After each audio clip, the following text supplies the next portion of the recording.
La fermeture prévue par le Kenya du camp de réfugiés de Dadaab, le plus grand au monde, inquiète Filippo Grandi, le haut-commissaire aux réfugiés des Nations Unies, qui affirme ne pas disposer d'assez de temps et de moyens pour organiser les départs des réfugiés.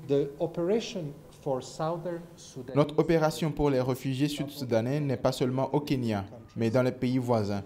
Notre mission est l'une des moins financées au monde et c'est vraiment dommage. Ça ne devrait pas être comme ça et les pays comme le Kenya qui continuent d'accueillir les réfugiés doivent avoir le soutien nécessaire pour le faire. Et les réfugiés eux-mêmes ont besoin de soutien. Mais du côté kenyan, ce ne sont pas les questions de moyens qui préoccupent les autorités. Nairobi met plutôt en avant des motifs sécuritaires, estimant que c'est dans ce camp situé près de la frontière avec la Somalie qu'avaient été planifiées les attaques meurtrières des Shebab contre le centre commercial Westgate à Nairobi en 2013 et contre l'université de Garissa au nord-est du Kenya en 2015.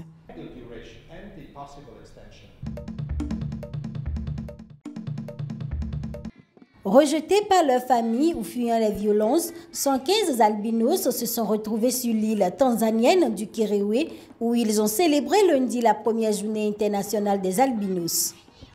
Avec la journée internationale des albinos, nous les albinos, nous pouvons parler de nos inquiétudes.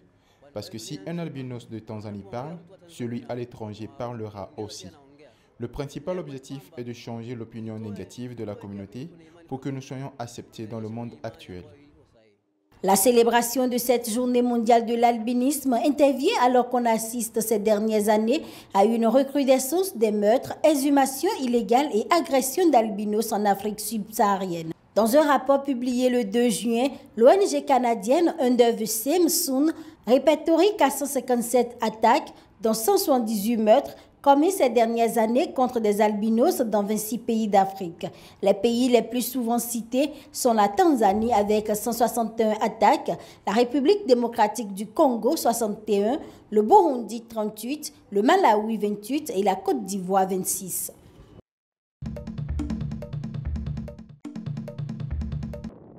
Ces fumerolles pourraient être l'avenir énergétique des Comores. À 2300 mètres d'altitude, ces chercheurs veulent exploiter le potentiel géothermique du volcan Karthala. Si les fonds sont rassemblés, une usine pourrait être opérationnelle d'ici 2022.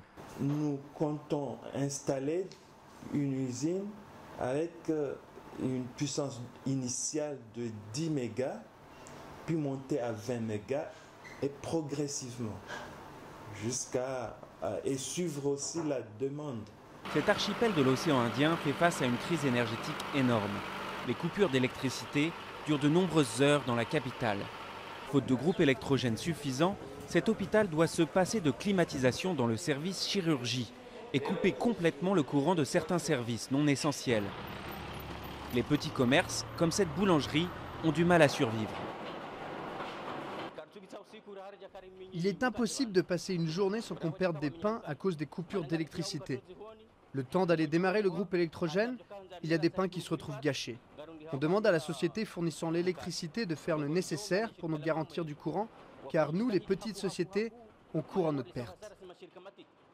Sur la principale île de l'archipel, seuls 6 des grands groupes électrogènes publics fonctionnent. La Banque africaine de développement est censée financer la révision de ces structures, mais rien n'est fait depuis des années.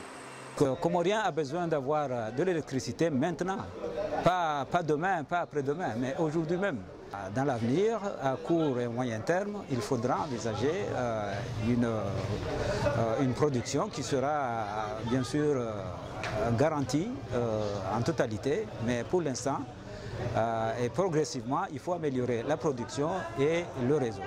Les Comores tablent aussi sur les explorations d'hydrocarbures offshore et une centrale au fioul très polluante devrait être opérationnelle d'ici 2018.